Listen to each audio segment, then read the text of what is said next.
Hola, vamos a hablar de los antibióticos inhibidores de síntesis de proteínas. Esos antibióticos van a actuar sobre los ribosomas bacterianos, aprovechando pequeñas pero importantes diferencias entre los ribosomas de las bacterias y de las células eucariotas. Vamos a ver cómo se sintetizan las proteínas y cómo los antibióticos van a actuar específicamente sobre el ribosoma bacteriano. Entonces vamos a comenzar repasando cómo es que las bacterias sintetizan las proteínas y después vamos a ver cómo los antibióticos actúan sobre este proceso.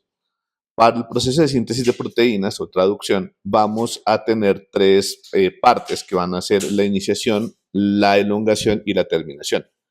Para la iniciación lo que vamos a hacer es la formación del complejo de iniciación que comienza con el RNA mensajero que lo tenemos en verde. Este RNA mensajero va a tener una región particular que se llama la región de Shine-Delgarno, que es esa región AGG-AGG, y que va a ser complementaria a una parte de la subunidad 30S del ribosoma, que se conoce como la parte 16S, que tiene la parte complementaria a la región de Shine-Delgarno. Eso hace que a esa región en el RNA mensajero se le une la subunidad 30S. Después se van a comenzar a pegar algunos factores de iniciación, como los factores IF1 e IF3, que básicamente van a evitar la asociación prematura de la subunidad 30S y de la subunidad 50S, y la subunidad y el factor de iniciación IF2, que me va a ayudar a transportar el primer aminoácido que se va a pegar, que está unido a un RNA de transferencia que va a ser una metionina formilada. A esa la vamos a conocer como la formilmetionil RNA de transferencia. Y por último, se va a pegar la subunidad 50S del ribosoma, que pues tiene sus tres bolsillos: el bolsillo de salida, que es el E, el bolsillo donde se van formando los péptidos, que es el P, y el bolsillo donde van entrando los aminoácidos, que es el A, para formar los bolsillos EPA. Y entre el P y el A vamos a tener la parte aminoacil transferasa, donde se van a formar los enlaces peptídicos. Al final, pues esto es lo que nosotros tenemos en la formación del complejo de iniciación, que es este ribosoma 70S.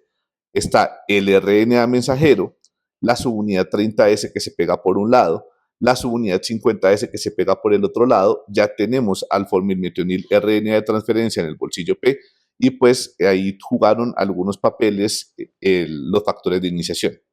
El segundo proceso es la elongación.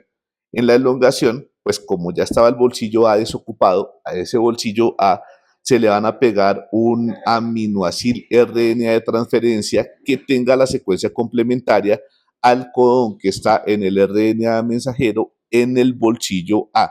Para eso van a actuar unos factores que son los factores de elongación, que por un lado está el EFT, que me ayuda al transporte de los aminoácidos RNA de transferencias para pegarlos al bolsillo A. Una vez que tenemos un aminoácido RNA de transferencia pegado en el bolsillo A y ya tenemos los enlaces peptídicos, el péptido que se está sintetizando en el bolsillo P, aquí tiene una parte importante, la subunidad 23S, que está en la subunidad 50S del ribosoma, que se encarga de la formación de estos enlaces peptídicos, es decir, de pegar el aminoácido, el último aminoácido que está en el bolsillo P, con el aminoácido que está en el bolsillo A, formar ese enlace peptídico y romper la unión que tiene el péptido ahora con el RNA de transferencia para que ese RNA de transferencia salga por el bolsillo E. Y de esa manera vamos a estar sintetizando nuestro péptido.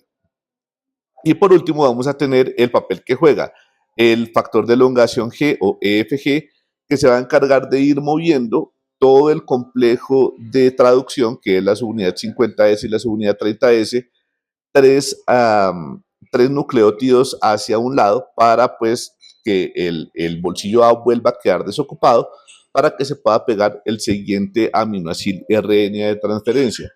Y esto va a seguir así hasta que a ese bolsillo A llegue un codón de parada, que son los codones UAA, UAG o UGA.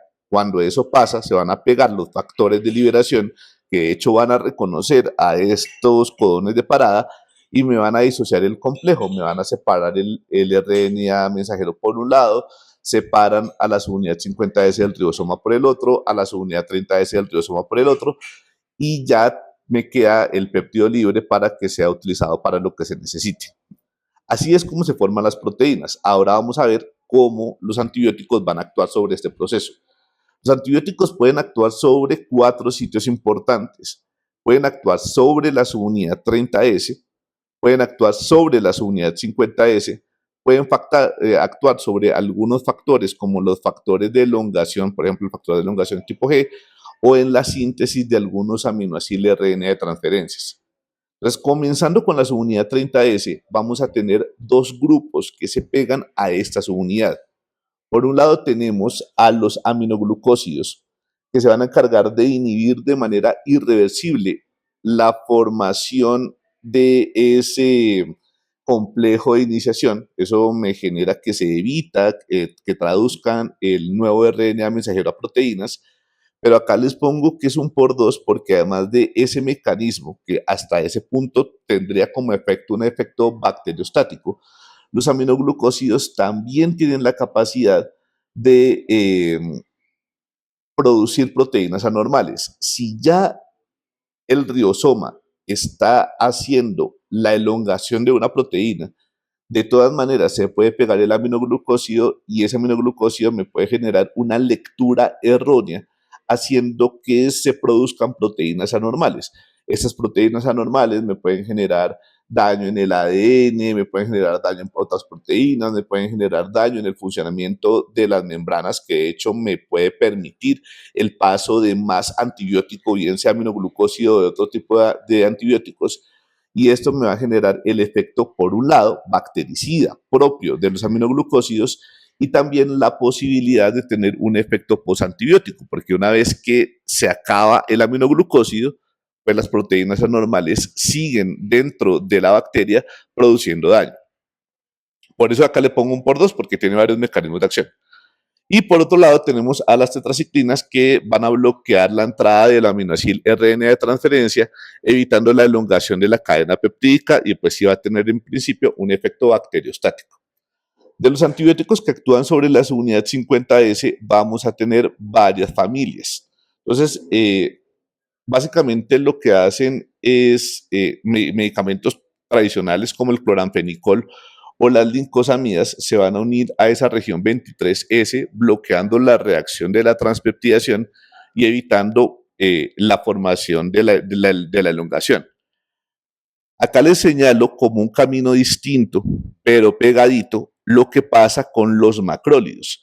Los macrólidos básicamente lo que van a hacer es inhibir la translocación de ese peptidil RNA de transferencia del sitio A hacia el sitio P, pero este proceso que tienen los macrólidos de hecho sucede aquí muy cerca de donde actúa cloranfenicol y lincosamidas en la subunidad en la región 23S. Por eso, de hecho estos 4 antibióticos van a terminar compitiendo un poco por su sitio de acción, porque el sitio de acción está todo muy pegadito. Eventualmente, resistencias a lincosamidas también me pueden generar resistencias cruzadas a los macrólidos. Tenemos a quinupristina, que va a tener un mecanismo de acción muy parecido al de los macrólidos, inhibe la elongación y genera una parada prematura en la traducción.